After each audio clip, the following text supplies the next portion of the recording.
All right. Hi, Anton. We are back for another discussion here because the first one we had was just so well received, and you provided so much information about what you're going through for everybody out there. So thank you.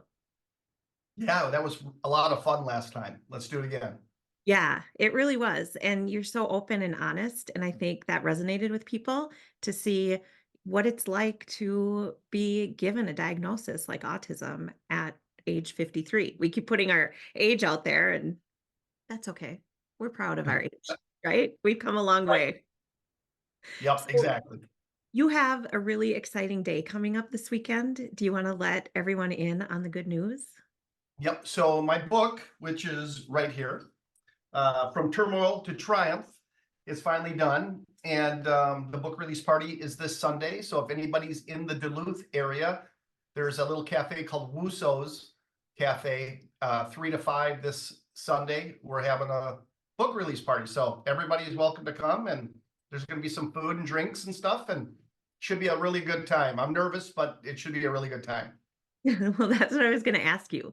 One, how you're feeling about this book release, and two, how is it with your anxiety? Because you talk openly about your anxiety and trying to manage that. Right. So I did a book reading about a month ago, and I did it at the same place, and it was really nerve-wracking. And there was a point where I even thought I was going to pass out on stage, but I kind of regrouped and was able to get through it. I'm not feeling as nervous as I was when I did that. I'm feeling a lot less nervous, but also this time of the year, and I just did a YouTube video on this morning, earlier this morning, but I I struggle with anxiety worse at different times of the year, and because the changing of the seasons is happening right now earlier than it should, that's typically when I get more anxious for some reason. The changing of the seasons is worse for me. So right now the anxiety is a little higher than normal anyway. But even with that, I'm feeling pretty good about the show. I'm excited, and I'm glad that we're finally at this point. The book has been edited multiple times, and I think it's coming out. It's looking pretty good. I'm feeling good about it. Awesome. I'm so proud of you. I mean, I know we only reconnected a couple months ago, since we were just teenagers, but to watch and hear where you've come in all these years and then have it culminate with this book is just amazing. So I want to give you a pat on the back and tell you that I'm proud of you. Thank you. I appreciate that. I've come a long way in life, Yeah. from where I for How sure. does it feel to hold the book in your hands, the physical Oh book? my gosh. Well, it's got like a texture on it. So to feel it, not only because it's done and I've got the book in my hands, but the feel of it even is really cool. It's just really neat having it here and in my hands, and I can look through it. I just think it looks really nice, and a lot of hard work, a lot of coming to terms with things in my past, just a whole lot of being honest and embarrassed and ashamed, but it's here. It's ready for the world to I see. I had the opportunity to read your book ahead of time because you sent the manuscript to me. And that's what when you describe it as honest and embarrassing at times and all of that, it's just a testament to your ability to be vulnerable and to share these hard things that are going to help someone else in their life. Or at least that's what Yeah, I think. I hope so. Yeah. I hope so.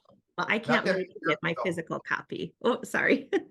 I was just going to say, not that many years ago, I wouldn't have been strong enough to do this story, to talk about some of that stuff. But something's changed in me where I'm much more open about things I wouldn't have normally been open about in the past. Yeah. And what a gift for your daughter too, to have this as something to look back on of her dad forever. Right. Yeah, exactly. So, She liked it. Yep. yeah, you've mentioned before how much you struggle with anxiety, crowded places. What kind of coping strategies have you set into place for an event like this and you being the center of it? So there's not a whole lot of strategies for me, unfortunately. I'm going to go in feeling as mellow as I can. I'll probably meditate before I go in, before I go down there. But it's more getting into the situation than it is being in the situation. Once I get in there, I'll be okay. It's just getting through the door that's the hard part, and I don't have a choice. I'm kind of stuck. I have no choice but to be there. So I'll meditate. I'll probably drink a little less coffee that morning. I won't need it. I'll probably be pretty amped up anyway. But there's not much you can do when you're in there. I'm just gonna just be fully in the moment and try not to have a panic attack or something. I'm just gonna do my best. I love the idea of meditating first. I know you've also said nature is really healing for you and brings your anxiety down. So just Yeah. some of those natural things, I feel like you turn to and you don't even notice that you're doing it as a strategy. Yeah, right. Yeah. And I'll be doing a lot of hiking this weekend, I'm sure. Yeah, yeah, So kind of in that'll help. preparation of it. Mhm. So my mom and I are going to make the trip up to come see you, and I can't wait. We're going to Yeah, have I a, can't wait. I can't wait to We're gonna support you there and get a copy of the book in my hands. That will be great too. So, and I was going to ask you to refresh our memory on the book and what it's about. You already did a little bit. It's not a book about your journey finding out that you are autistic, but it's more a journey of your life, and at the very end you find this out. But looking back, we talked last time about reflecting on all the things from when you were young that you were like, that's probably attributed to that. And I Yeah. heard one of your recent YouTube videos where you talked about how there just wasn't testing or identification for kids back when we were in school, especially if they didn't have high support needs, and how you looked more behavioral, more like inattention. So, is there anything in particular in the book that you want to kind of share with us right now? Well, there's a lot in there. I'm looking over here because the book's there, but I just it starts out where I had a lot of issues. My mom moved us around quite a bit, so I never had a stable home until I got with my grandparents, and I was with them quite a bit, and that sure helped. Um, I had anxiety from a very young age, and I didn't know what anxiety was, so I didn't know I had anxiety. And even a young age, I started going down the road with alcohol and finding that I felt better when I drank. And then that also came, what comes with that is poor decisions and poor friends, and then trying to live up to other people's ideas of what I was supposed to be about. And those other people were bad people. So I had a, it's just it was a long journey to find myself and who I really am, and what I wanted to be. And anxiety was a big part of my is a big part of my life to this day.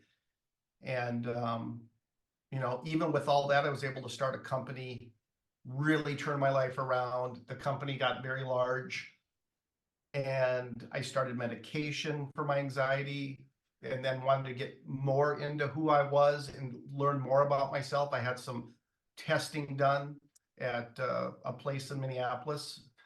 Um, and I found out the book kind of ends with me finding out I'm on the autism spectrum. And then looking back through my life, you'll notice in the book, if you end up reading it, to you viewers, you'll see there's things in the book that are peppered through that it makes sense now why I did and why I said and how I acted, that it was partially due to that autism that I have. So yeah, that's kind of the book. There's a lot there. It's hard to go over the whole thing, but there's a lot there. I have to say, it was definitely a page turner. And, there's people like your grandparents there that I was feeling so happy that they provided that stability for you. You're kind of cheering you on throughout the book. And I'm Yeah. like, wait, this is a real person that I know that has overcome this much. And it's amazing. And you're talking about looking back, you can see some of those things that relate to autism. Some things maybe relate more to anxiety or your instability of your life situation, but you can kind of start to pick those things out. So now that you've had a few more weeks since the last time we talked to really think about your autism diagnosis and learn more, where are you at with things? Is there anything else you've noticed or learned It's that you didn't know?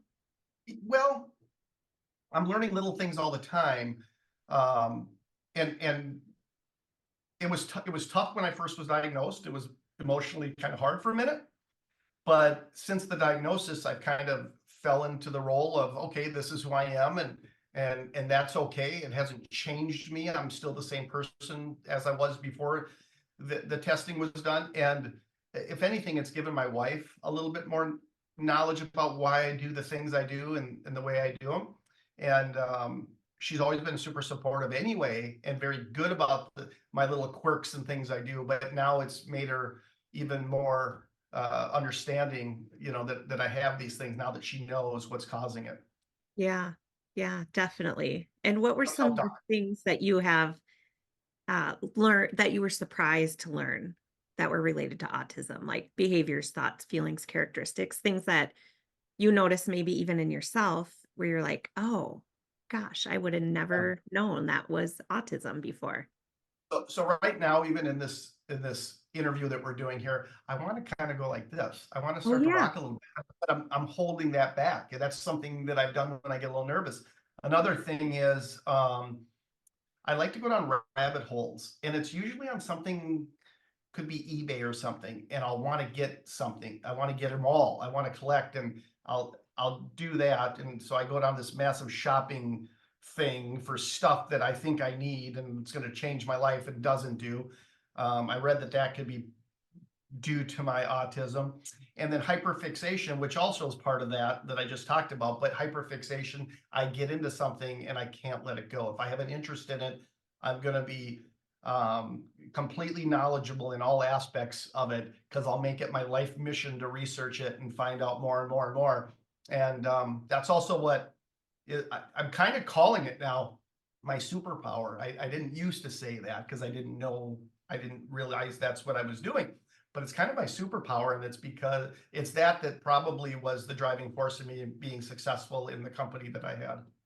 Absolutely. That's the first thing that came to my mind is that hyperfixation and wanting to learn everything about a topic. That's what Right? made you so successful. And Yeah. it's part of why I think neurodiversity in general, everyone having different types of brains is so important because what you're really good at is something my brain could never do, and vice versa. Like that Yeah. diversity in humankind is what makes it beautiful. Agreed. 100% agreed. Is there anything that you found is a myth about autism that you would want to debunk? So I started this YouTube channel about a month and a half ago, and it's blown up, and it's been great. But I'll get people that'll go there and they'll respond. This has happened maybe 7 or 8 times, where somebody will watch my video, and to them I seem completely normal, that I do not have autism, and they get kind of rude about it. They'll say that I'm faking it, or that I'm just as normal as they are, which is fine, but they don't understand that you don't have to be far in the spectrum of autism to have autism. You don't have to be nonverbal. You don't have to have those real, I don't really know the terms for it all, but those where it's very noticeable that you have autism. You can still have it, and people wouldn't know unless you tell them, Yeah, or if they're around you enough, they'd see it maybe. yeah. So, that's one thing I've learned is people don't understand autism still. There's a lot of people that just aren't knowledgeable about it, and they don't realize that somebody like me can have it. Mhm. I think it's that stereotype too of autism looks like Rain Man, or different ways it's been portrayed in the media or in the world. And really it was not that long ago in the 1950s when people thought that autism was caused by cold and uncaring mothers, and they called them refrigerator mothers. They had a term Wow, for it. I And didn't know. yeah, yeah, and it was, the idea also that, like you said, you have to be non-speaking, you have to have high support needs to be autistic, and that's where the definition has changed dramatically, even in the last 25 years since I've been teaching and working with autistic kids. The way we talk about it, the way we diagnose, everything has changed so much. So there's people out there that will look at you or listen to you talking and say, well, he can't be autistic because XYZ, because they're projecting their definition or the one person maybe they know in their life that's autistic and comparing with you. And the other thing we always hear or that people say is autism is an invisible disability because most of our kids, like, you can't tell by looking at them that Right. there's a disability, and same with adults. So it's invisible. Yeah. That's good stuff. Yeah. Yeah. Interesting. Thank you for debunking that myth. And hopefully people will start to understand more as they get educated. And I think that's why your platform is really, really helpful. So thanks for helping with that. So, what are some things that an autistic person should never feel ashamed about? So, you are going to be different than other people, and that's okay. It's just be yourself and don't worry about what others think. And that's kind of where I'm at. I'm still learning everything. I'm still researching it, but don't be ashamed about who you are. You are who you are, and Yeah, you're a beautiful person, and just go with it. I love that. And I think when we talked before, you said throughout the years, you've always been really hard on yourself about eye contact and how Yeah. hard it is for you sometimes to make eye contact or sustain it. And something you probably have felt shame about over the years. You- Yeah, and then lately, for some reason, it's been worse. It's kind of flared up a little bit. Like today, I'm okay with you. I'm really comfortable with you. But new people that I've had dealings with lately, it's been difficult. I've had a real hard time with that, and it had gotten better, but it's kind of went backwards a little bit lately. Is Could that be with all the something? stress I got going Yeah, definitely. With all the changes and kind of more social events too with strangers. on. Right, Do you think it's right. something now that you still beat yourself up for? Or are you a little more forgiving of yourself for I think it's that? both. I'm forgetting, but it's also it's the right thing to do. So I'm trying to do it. I want them to feel that I'm engaged in the conversation and that I'm not looking off because I'm annoyed or bored with the conversation. Yeah. So it's a little bit of a mixed bag. I'm really battling with that right now. Yeah. I don't know if you have heard this term, but a lot of autistic adults talk about masking. And masking is like exactly what you're doing there. Okay, this doesn't come natural to me. This is what maybe a neurotypical brain would do is like have this eye contact and it's easy for them. But you want to be able to, you know, fit in or maybe do the norm, let them know that you're engaged. And so you just push past it and you kind of fake it till you make it. But that can be really taxing on you at, just so it's something you can kind of look into. I totally get that you want to be able to show that engagement, but then also knowing if you feel really exhausted afterwards or kind of burnt out, that's probably why, you know? It's funny you bring up masking. I didn't know what masking was until recently, and my wife and I, she catches me. So one of the things I do is if I'm getting on a phone call or if somebody comes over, I jump right into the meat and potatoes of the conversation. Those little niceties that people do, I don't typically do that. It's not that I am being rude or don't care about the person I'm talking to. I just don't think about it. So my wife is always reminding me now when you call, make sure you say hello and how you doing, how are the kids, and all that stuff first, then get into it because that doesn't come natural for me. And so even long before this diagnosis, there's little things that she's picked up on that she tries to help me with. So that's I guess I'm asking all the time Yeah. about something. Right now, Well, not and rock. I'm asking. yeah. Yep, I see it. And definitely for you, kind of riding that line of which things are you okay with kind of masking, you know, but you don't want to have to do everything under that mask or you're going to just Right. completely implode, you know? So Right. it sounds like you and your wife have a nice open relationship with communication where you can kind of lean on each other and help each other out with that. Definitely have that. I got really lucky. Yeah, yeah, and I did meet her once over Zoom, and she's just amazing. So, speaking of relationships, whether someone's in a current relationship or not, what is a piece of advice that you would give to another autistic adult when it comes to navigating relationships, close relationships? Yeah, communication. But that's with any relationship, but being very communicative. That's the main thing, you know, and maybe I guess it'd be considered masking maybe a little bit, but saying how much you love that person and telling them and what you're feeling, what you're thinking, and you know, I never mask that though. I feel like when I'm telling her I love her every day, and that's not masking, but it's true. I'm the more probably the more loving one out of the two of us. She's very loving, but I'm even more. So I don't have that part where I can't be loving. I do have it. It just doesn't always come natural with other people. So, but Yeah, yeah, I would say communication is always key, but that's with any relationship. yeah, that's true. No difference there. So, if you could tell another adult who's newly diagnosed as autistic one thing, what would it be?